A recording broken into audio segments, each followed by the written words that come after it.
Well, good evening, everybody. If you just allow me first to observe the formalities, Dr.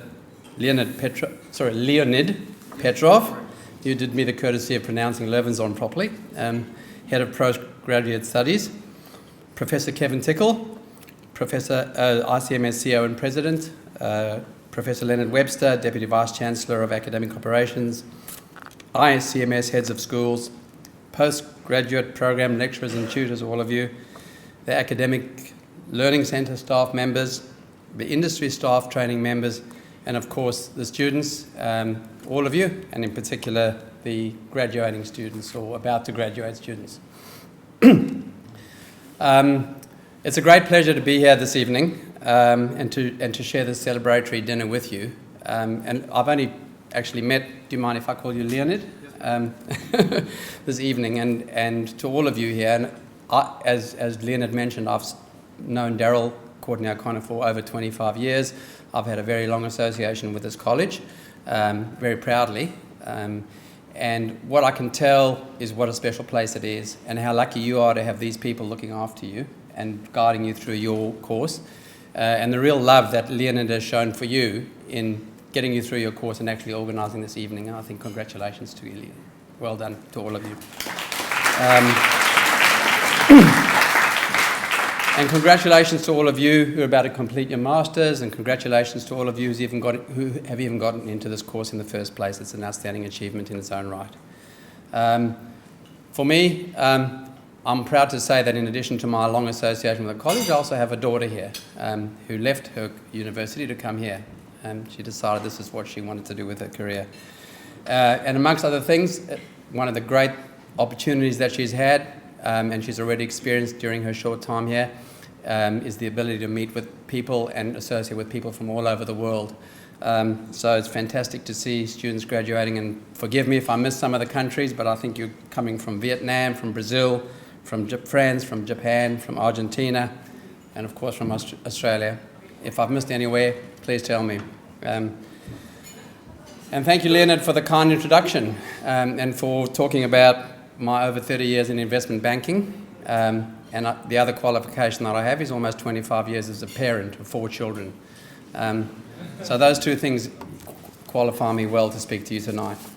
And I hope that that experience and perspective, both business and personal, will give you an understanding of the amazing and exciting opportunities that stand in front of you, and also give you some perspective on how best you can prepare yourself to capitalise on those and take advantage of them.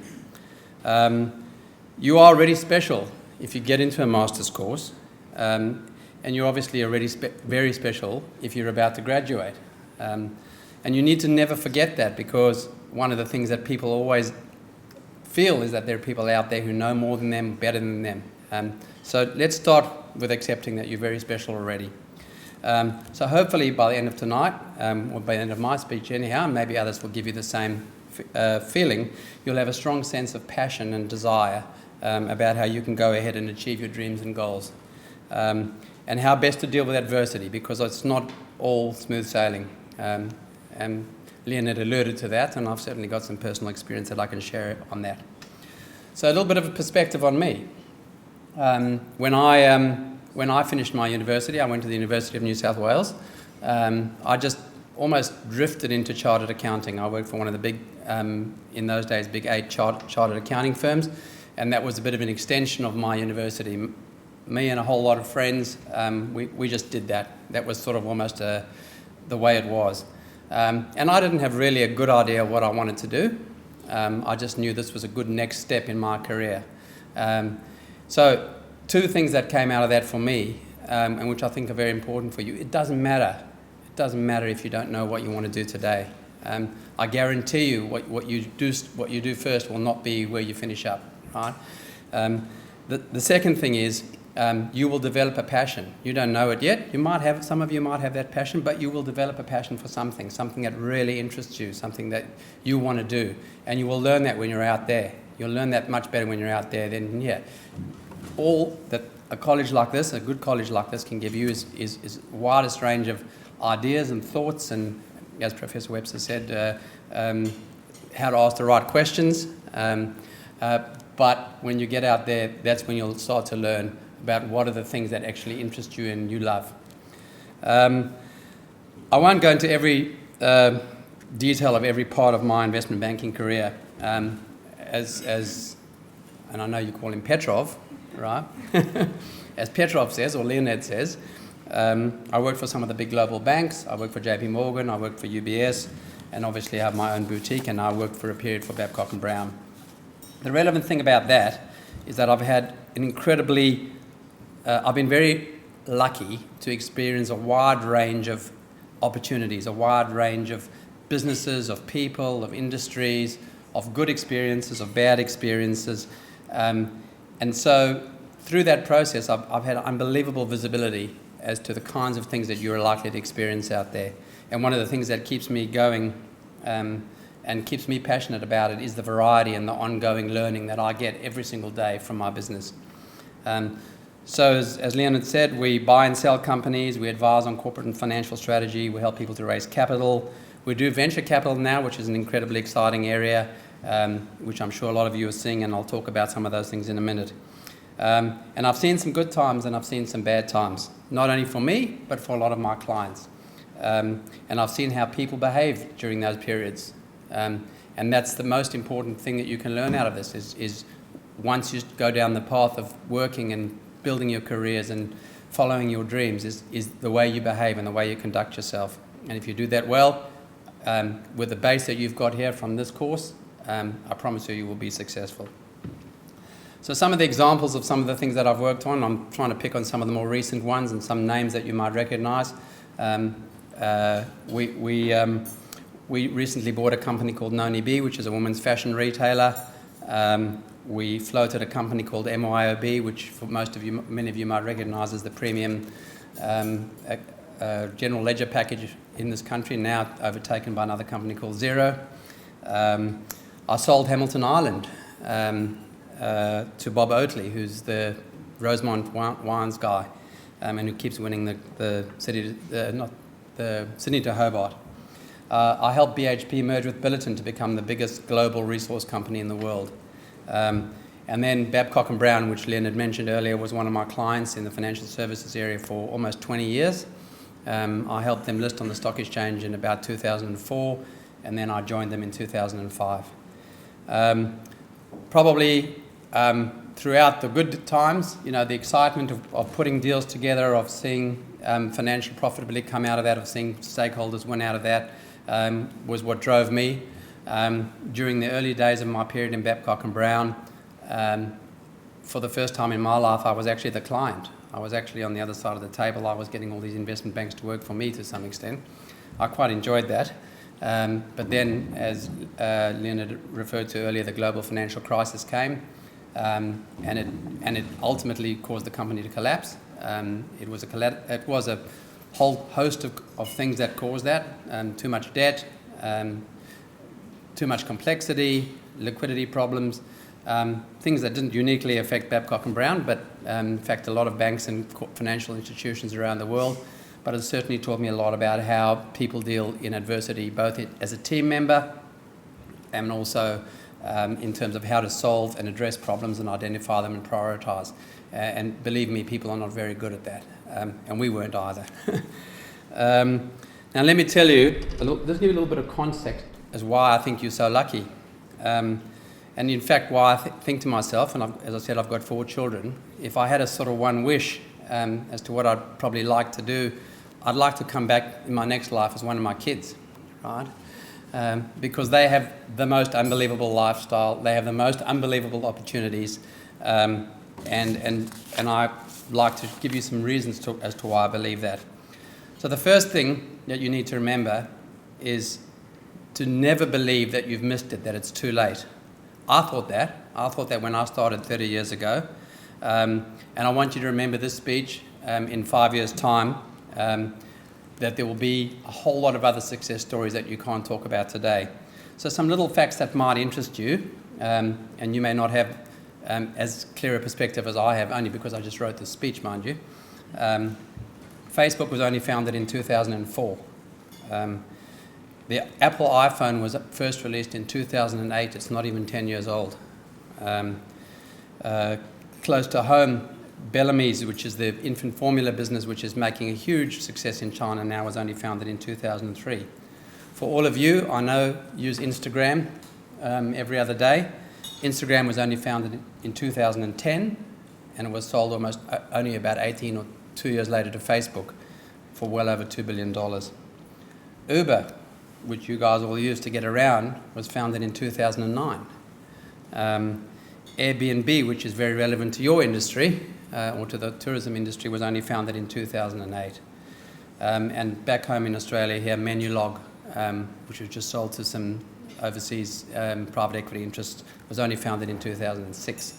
So don't ever believe that you can't be sitting here with the next great idea, the next great opportunity, because there are thousands of them out there. I see them every single day, and that's where you're going to find your opportunities. I don't think you can all go and find them if you want, but you don't only have to find them. You can work in them, you can work for them, you can work in businesses associated with them. All successful people have had a bit of luck being in the right place at the right time, making sure that they get to that position. But what you can do along the way to help yourself be in the right place at the right time is what I want to talk a little bit about now. Before I finish off on that sort of overwhelming comment around the exciting things that are in front of you, I'd encourage you to read a book called The Rational Optimist by Matt Ridley. I'm sure Leonard will write it down for you, and if he doesn't, I'll tell him. But it's a book that is along the theme of what I'm talking to you about tonight. It explains how every 10 years, when we think nothing more can happen, nothing more can improve our society, nothing more can improve our standard of living, how much more there is and can be and will be, and where these innovations are happening, whether it be in medical technology or technology, or in things like will oil be what we use, or we're going to have driverless cars in 10 years' time, all of those sorts of things. It's an amazing book, Rational Optimist.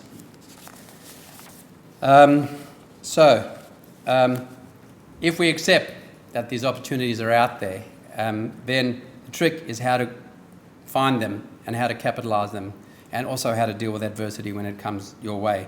The journey will include hitting some speed bumps and even some walls. You need to accept that nothing works perfectly, and you need to deal with it. The most successful people are the ones who understand that, who accept that, and then when there's a problem, deal with it and put it behind them and move on. I want to share one quote with you on the concept of fear. Some of you may pick up a little bit of my accent, but which is South African many years ago, from Nelson Mandela, who said, "I learned that courage was not the absence of fear, but the triumph over it. The brave man is not he who does not feel afraid, but he who conquers that fear." So, what are the attributes of successful people? The first thing they do is get their foot in the door, right? They don't stop when someone tells them no. They find a way. So go and do what you want to do. Don't let people tell you that it can't be done. Never accept that, right? There are so many people who will sit around you in a meeting room in your workplace environment and go, "No, we can't do that. That can't be done." The successful people don't listen to that. They get on with it. They find a way. They get it done. When you do something, do it well and do it with passion, right? Those people always stand out. The people who are enthusiastic about what they're doing, the people who get on well with the people around them, those are the people that succeed and that other people around them like to work with. Act with integrity as a team member. Never compromise your principles and your integrity ever. If anything I learned during the troubles at Babcock and Brown, not only around me but around the whole global financial crisis, there were all sorts of people looking to do things to save themselves that wouldn't have been with integrity. Never, ever, ever compromise your integrity. I encourage you strongly to read as much as you can, to learn and to find mentors. Keeping in contact with people, making a nuisance of yourself with senior people, going up to them, having meetings with them. They're always keen to do it if you actually knock on their door and go and do it. So for me, addicted as I am to what I do, I read Bloomberg every night. I read the BBC website every night. I look at my LinkedIn contacts who are posting things all the time on interesting articles. I'm reading all that stuff all the time to get new ideas, to get new contacts, to find the next opportunity, to take advantage of the next opportunity, to prevent the next problem and to see what's coming down the road. Not everybody does that, right? And if you distinguish yourself by making that effort and putting in that time, I promise you, you will succeed. And above all, when you get out there into the real world, surround yourself with good people who are also team players. If you don't feel you're part of a team, I promise you, you cannot succeed on your own, not in this world. You have to be part of a good team, and you have to encourage the people around you to behave like a team. That's what leadership is all about. That's what good leaders do. But young people coming up can help them by encouraging that kind of behaviour and teamwork and supporting your leader in that respect. And lastly but not leastly, what you need to be is an optimist. The world is, the pessimists are the one who say no, the pessimists are the one who don't try, the pessimists are the one who don't smile, the optimists are the one who succeed. And I'll give you another quote from Winston Churchill, a very powerful one in my view, which says, "The pessimist sees difficulty in every opportunity. The optimist sees the opportunity in every difficulty."